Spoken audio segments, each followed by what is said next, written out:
3, we got an elevator, and it's got the elevator is like 2,500 pounds, and the counterweight's about 1,000 pounds, and the motor produces a constant 750 pounds and has an electrical efficiency of 80%. We want to find the electrical power supply to the motor when it has lifted the elevator 200 feet, and it's starting from rest. And then the total amount of electrical energy consumed during the lift, and the electrical power produced if the elevator were to descend at a constant velocity of 2 feet per second and act as a regenerative motor with the same efficiency. So in this last one, it's kind of like a Prius, right? That's applying the brakes, where it's recuperating some of the energy by acting like a brake, but it also acting like a generator, right? So we're generating electricity. So let's take a look. Here's my summary write-up as part of my homework, and you should be doing something that's the same. I had already started the problem before and then started the recording again. Let's see. So one of the first things I did is I got did the dependent motion thing. All right. So here's the datum. The distance here is to E. I decided to make there, and then this is the distance to C. I also have this distance to P right here. Okay. So let me start out with the easy one. This guy. This length of this first is going to be YE plus YC. All right, that's just the length of this rope, and that's obviously, when you take the derivative of it, that's going to give you 0 in VE plus VC, right? And then for the acceleration, AC, right? One goes up, the other one goes down. No big deal. The second one, this is a little bit more thought right here. What we're going to say is that we have this, right? So this one and this one, right? So 2YE. Now, we want to have this, right? Length right in here. But let's just do the length from here to there, okay? Because this length is going to change right in here, but this length is going to remain constant right here. So this is going to shrink. So we want this length. So we're going to add in YE minus YP, right? And that's going to give us to this point right here, this length, and that's going to remain constant, whereas that's going to shrink, right? So what we eventually have right here is 3YE minus YP. All right, that's the logic that I am using in order to get this relationship, how E relates with P, and it'll be true. We could just as easily, if you wanted to think of it in those terms on a side sheet of paper, maybe. We could have a scenario here, and you could see where it would be the same scenario. Let's make another pulley right here. So we're going to come up, come down, and then come up, and then come over there, and make this P right here, right? So right here would be YE, and you can see there'd be 1, 2, 3 of YE, and then this would be YP right there. Okay, so what we would get was to get 3YE. In this case, it'd be plus. But of course, what I mentioned before is that the plus and the minus, I'm not going to go ahead and consider that. I'm just going to consider, but I'm just trying to present that this would be a reasonable type of thing. The reason why it would be plus here is because this would be down onto the thing. Anyway, so you get the idea. Hopefully you'll get the idea that that's why this one works out that way. And so if we take the derivative of that, obviously, I guess I'll go down here. We'll get 0 equals 3 VE minus VP. That's supposed to be an E. And then also 0, 3 AE minus AP, which obviously means that it's 3 VE equals VP. And we need to get to that part. All right, so we got that out of the way. So the next thing that we need to do is, well, we actually, we need to kind of step back and kind of think about how we're going to approach this. It's in the category of work energy problems, but also it's in the power and efficiency part of the lesson. So we're going to think maybe we want to go to power. This is a special kind of motor, magical motor, that produces a constant 750 pounds. So in order to get the power, we know that power is going to be equal to force times velocity. Well, we already know the force, so all we need is get the velocity of P. If we have the force, we need the velocity. So how am I going to get the velocity? Well, the velocity, if this is a constant force problem, that means it's going to be a constant acceleration problem. So if we have the acceleration, we'd be able to find that velocity at the end. So the velocity is going to continually be increasing. We need to figure out, and then we also know that it's 20 feet up. So those are all clues that should give us that the equation that we want to use, and I'll put it on a separate piece of paper, is going to be this one.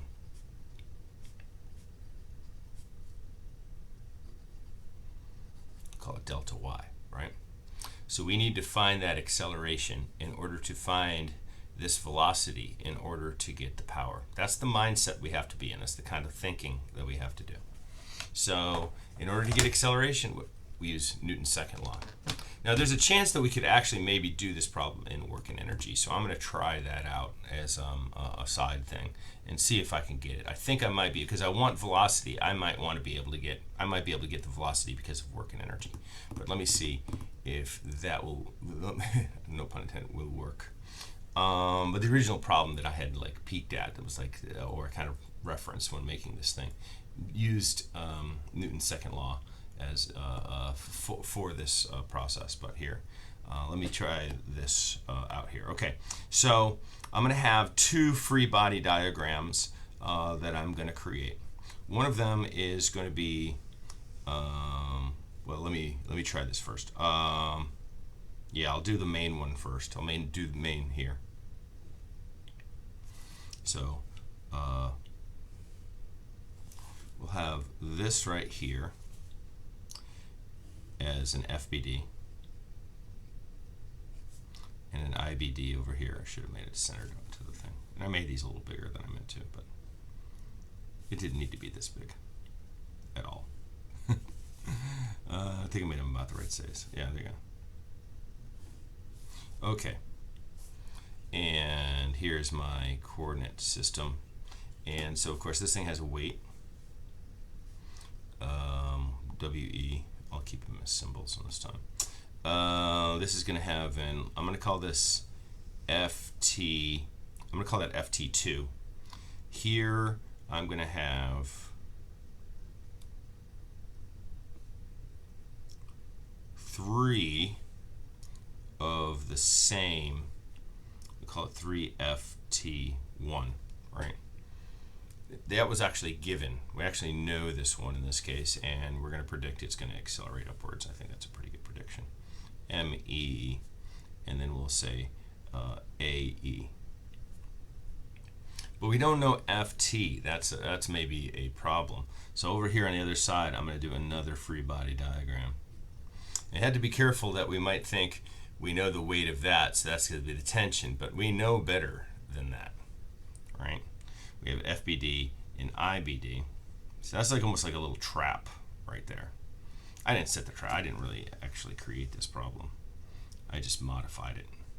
There's actually 2 problems that were kind of both elevator problems, and I combined them together. That's the secret of my problem writing things.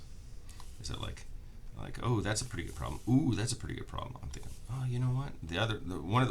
Both of these problems were like just like single step problems. I'm like, I think a multi-step problem is a better way to go. All right, so this is the tension right here. We're isolating C right there. It's going to have weight coming down here, so it's going to have the weight of C. But here's FT2, as I called it. And this one is descending down with the mass of C and the acceleration of C.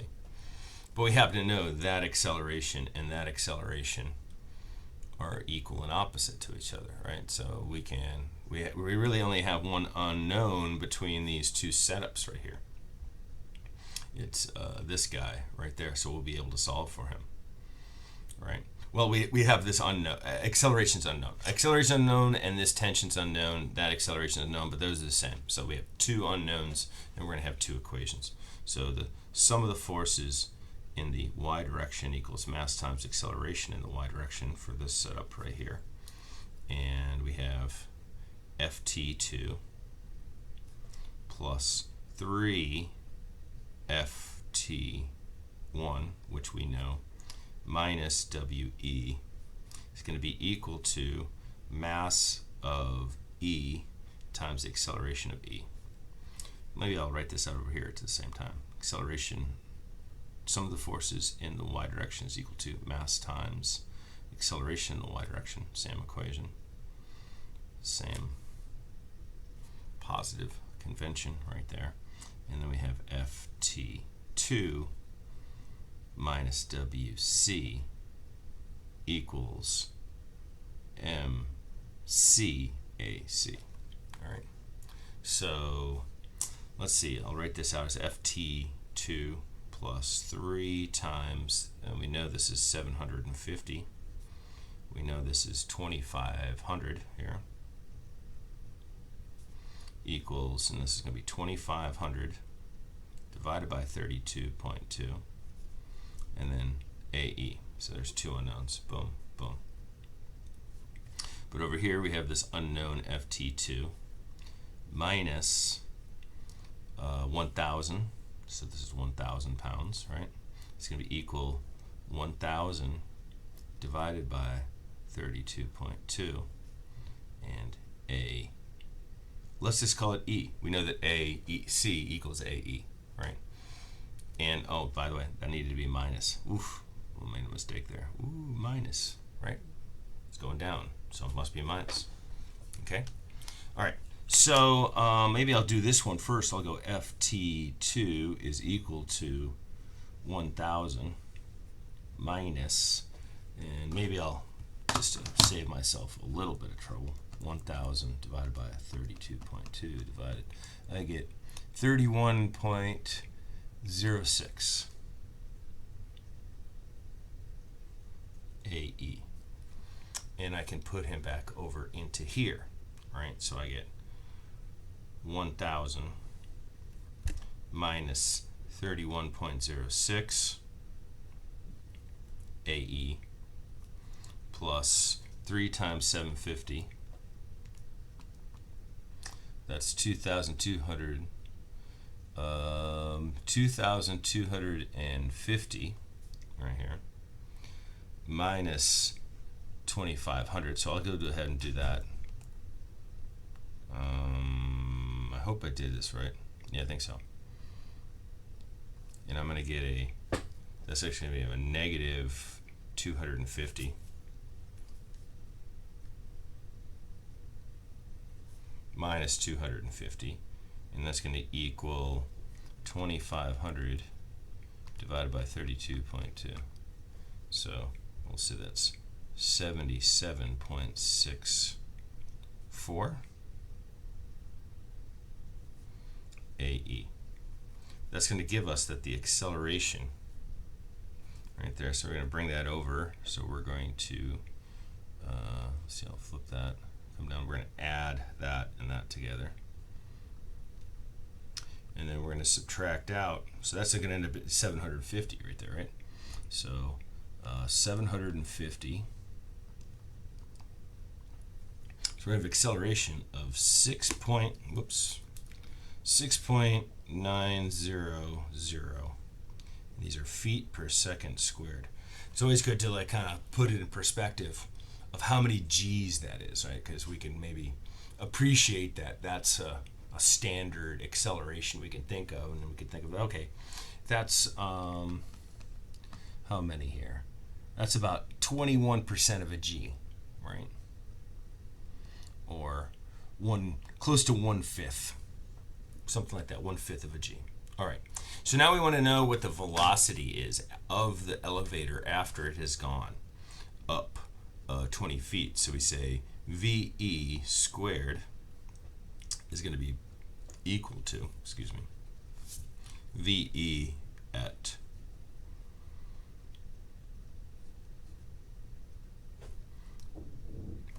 the initial squared plus 2 times this AE times the delta YE.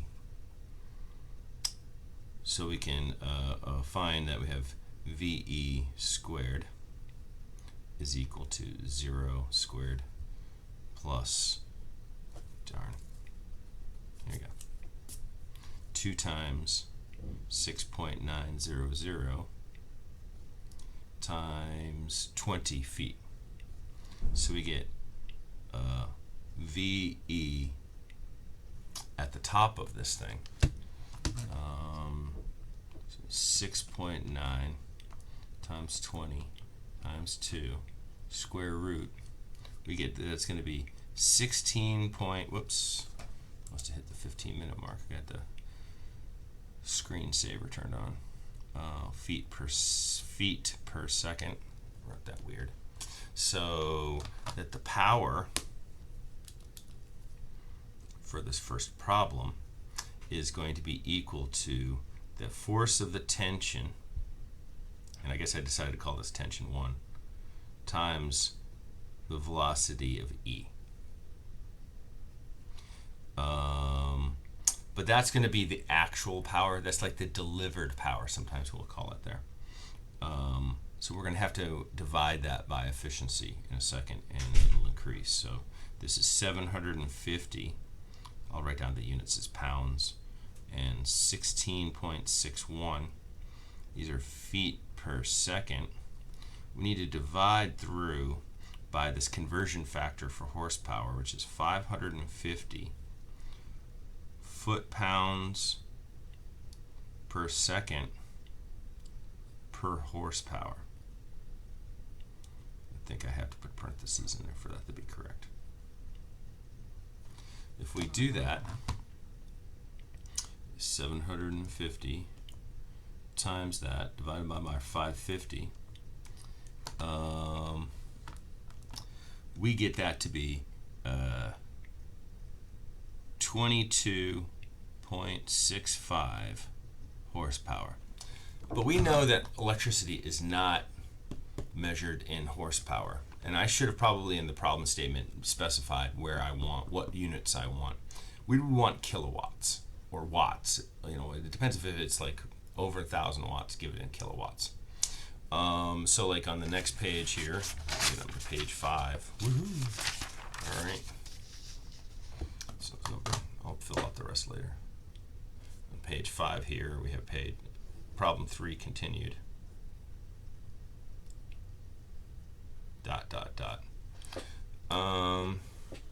We will say that have that power of, okay, so want to do this at once? No, we'll do this in stages. We have 22.65 horsepower, right? And I believe the conversion factor is 0.746. Always seems to me that that's very specific. Why don't we just say 0.75? Is that a good enough estimate? I don't know. Let me see. I'm looking for my textbook for this course.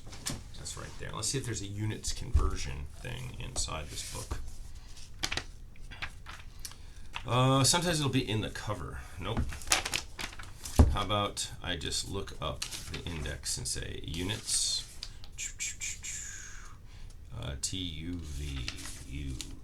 units of power, 807.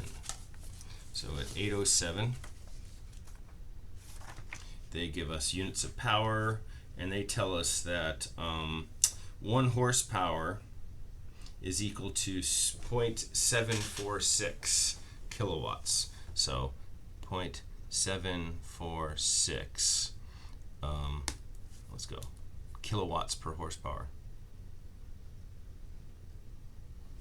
And that, if you were going to look it up, was right here on page 807 in the 12th edition, and it was right there. So now you can look it up yourself when you need it as a reminder. And okay, so that is the actual delivered power in kilowatts. So what did I do right there? How come that didn't come through? Oh, okay, 22.65. I go 0.746. Boom. So this is 16 point, close to 90 kilowatts. And so now we want to have the electrical power. And maybe I'm going to write this. I wanted to write some kind of subscript in here to designate it, but I didn't leave myself much room. I'll write delivered, D-E-L. So I'll write D-E-L. That's supposed to be D-E-L, doesn't look very good. D-E-L. And let's write E-E-L, electrical, right?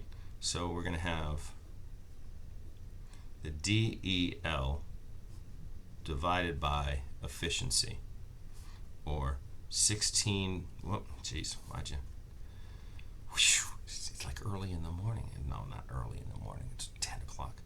16.90 divided by 0.8. 0.8 divided, all right.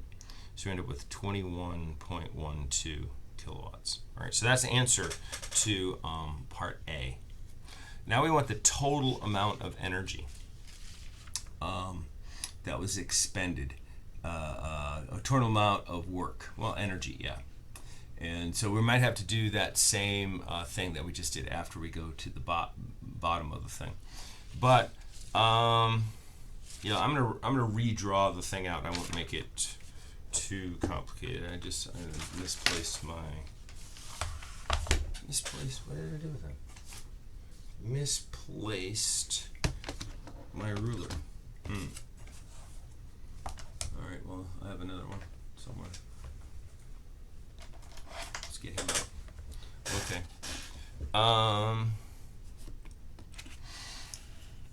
So I think I'm going to redraw this whole thing. It won't take very long. Just so I can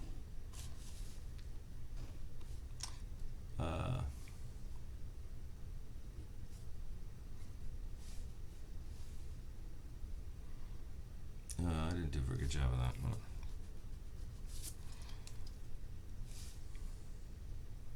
All right, here's that force that's moving up to the thing, and here we go.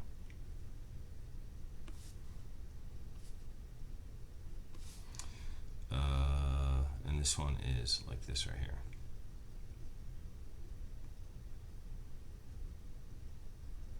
Let's sketch that in. Trying to think of the best way to do this without taking up too much time. Already I have taken up too much time. One of the things I wanted to do is to see if I could have, instead of doing this right here, I could have found that velocity from work and energy, and I believe I can, right? So this is not necessary for that first thing, but that first problem, but I think it will help to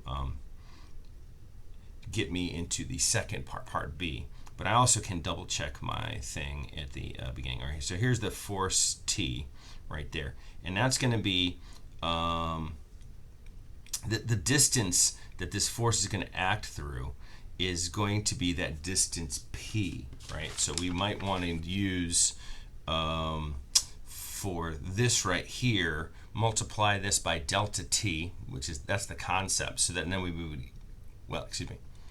then we would get delta, 3 times delta E is equal to delta P, right? So we know this thing is going to go up 20 feet.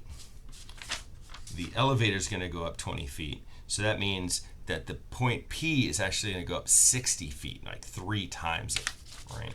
So when we have the energy, when we do the work energy stuff, the work that's going to be into the thing is going to be that FT1 right there times 60 feet.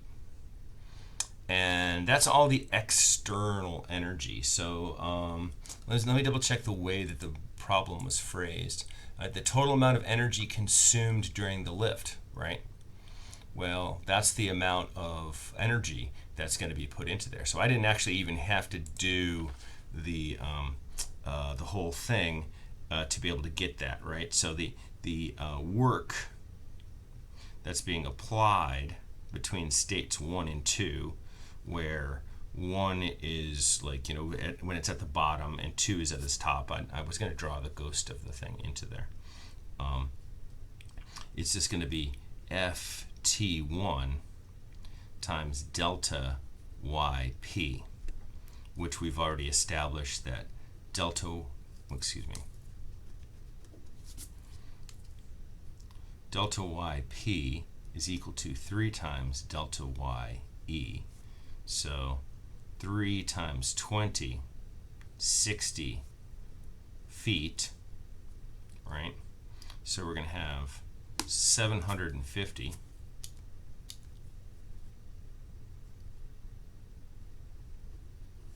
times 60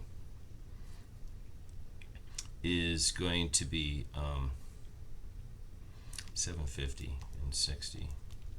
So you get 45,000 foot-pounds. I got a little too close to that guy. It looks like it's the same thing. And now I want to actually, I'll just rewrite this out here if I wanted to. Now I want to do that conversion into that. So that's going to take a little bit of thought right here. Let me double check how I want to do that.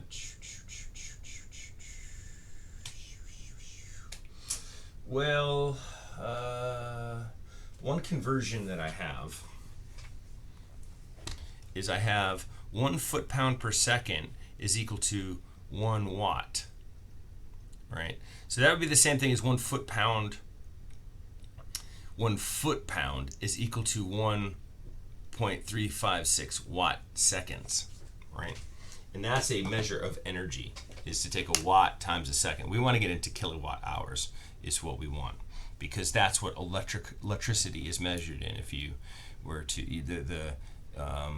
when the meter reader comes out to your house or your apartment to see how much electricity that you're going to have to pay, or if it's electronically done. I'm sure it's electronically done, but there's actually a guy that would go around in a van and come and sometimes even with binoculars, right? So that because he didn't want to get out of his van, so he'll look at that meter, and like in my house at least, I have some shrubbery that kind of grows too much, and they come to actually get angry and they trim the shrubbery for me around where the meter is so that they can read the meter easy. I'm sure that's not a pleasant job, not a fun job, but and it sure pays pretty well for the easy job. I don't know, but anyway, so we're going to take that and convert it. At least I'm assuming it pays pretty well. I guess it's not really my business, is it? But we can figure out how much, and we could actually look up on the internet and find out how much electricity costs in your neighborhood, and you can find out how much it costs for every elevator ride in this particular elevator. So what did I say? 1.356. And I should put the units in here so we can keep track of why we're doing this. These are foot-pounds, and we're going to have come on, need to get better lead. 1.356. And these are watts or watt seconds per foot-pound. So we are going to get 1.356 times, and let me go down to the next line. This is taking me too long. I'm sorry. I'm trying to think on my feet, and it's a Friday morning. I'm distracted. That comes out to 61. I'm going to go ahead and divide it by 1,000. So that's kilowatt seconds. But we want kilowatt hours, right? Kilowatt hours. So we're going to multiply this. We're going to divide it, right, by 60 seconds per hour, right?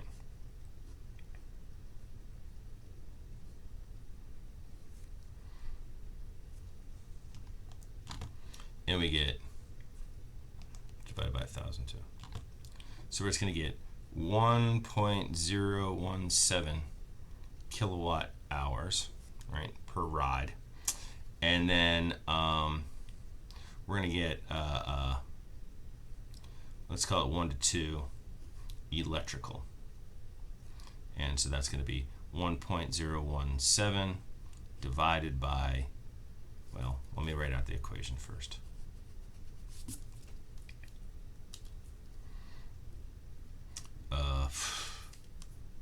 It's going to be a great video. I should edit these down. I should edit out the stupid stuff, but what are you going to do? The electrical efficiency right there. So 1.017 divided by 0.8, and it's going to be 1.272 kilowatt hours. Let me do a little internet search here. I'll pause and do an internet search, and let's see if we can figure out how much that's going to cost.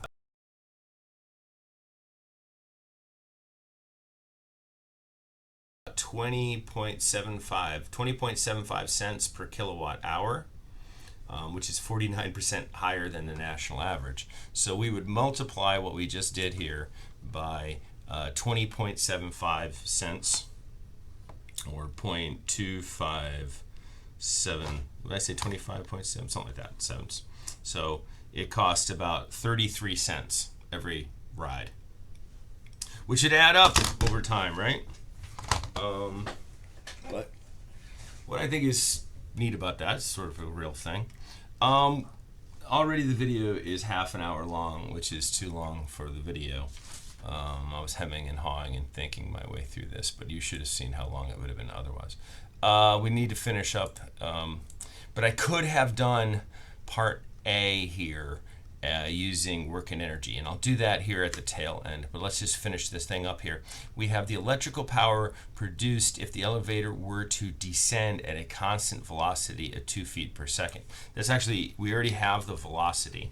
So here, the descent of this thing, let's see, we go down, and maybe I needed to change this other one to up right there. That would have been good, but the down is still going to be, so you can think of that the force is going up. This force is still going to be at that constant. Let me see.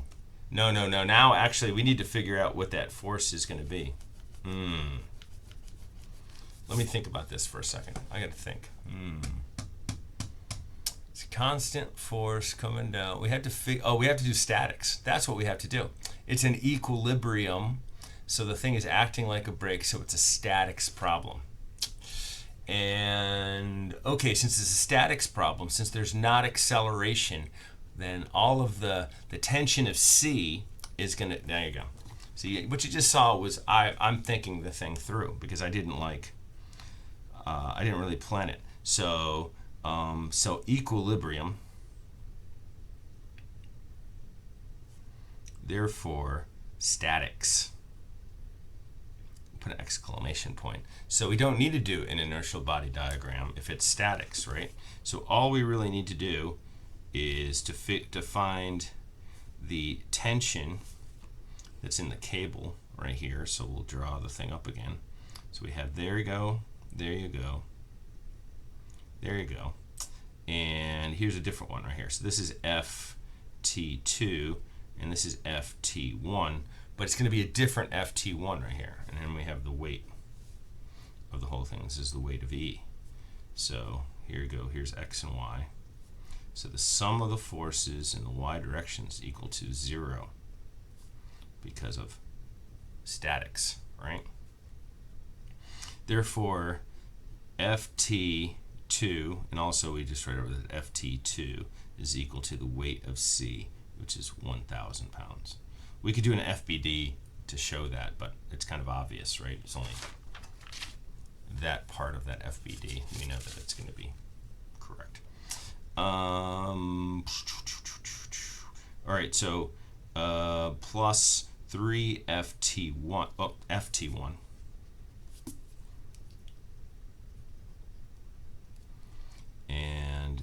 And then minus WE. All right, so we'll put in 1,000 pounds plus my 3 times FT1, which I'm trying to find, it's unknown. minus 2500 is equal to 0. So, come on. I could just solve this. I don't need to write any other steps. FT1 is going to be 2500 minus 1000 divided by 3. Oh, we could do that 500 pounds. Duh. So we get 500 pounds as it's going downwards, right?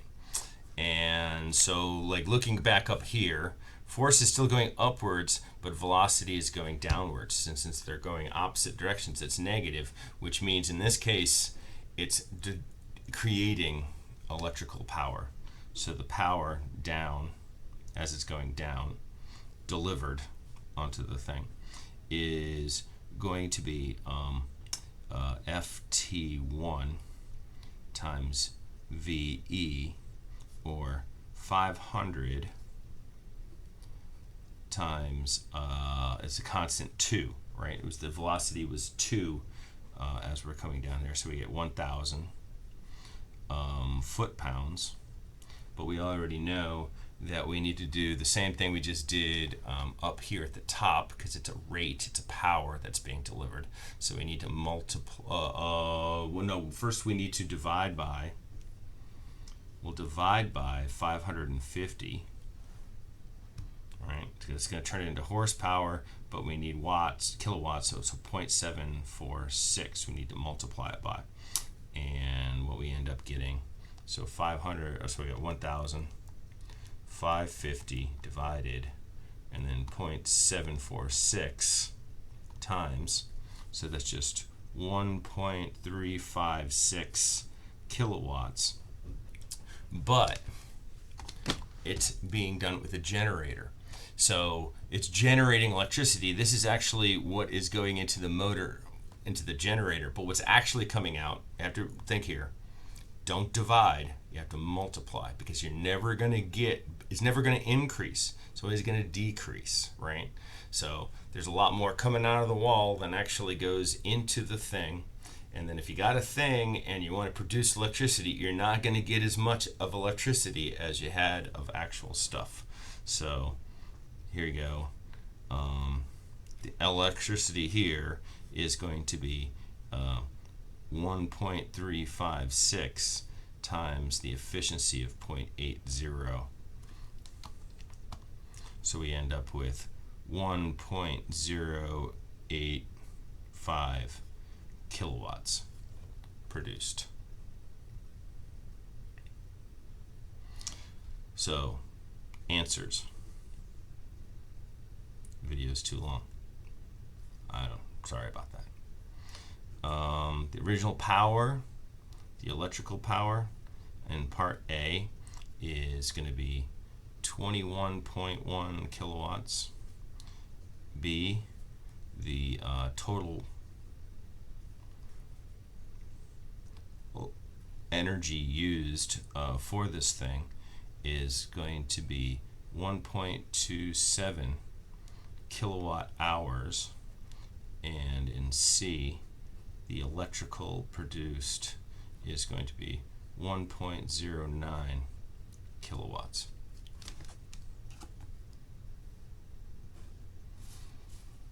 So there you go. There's homework number 9. Much longer than I intended it to be, but a lot of education involved there. The end.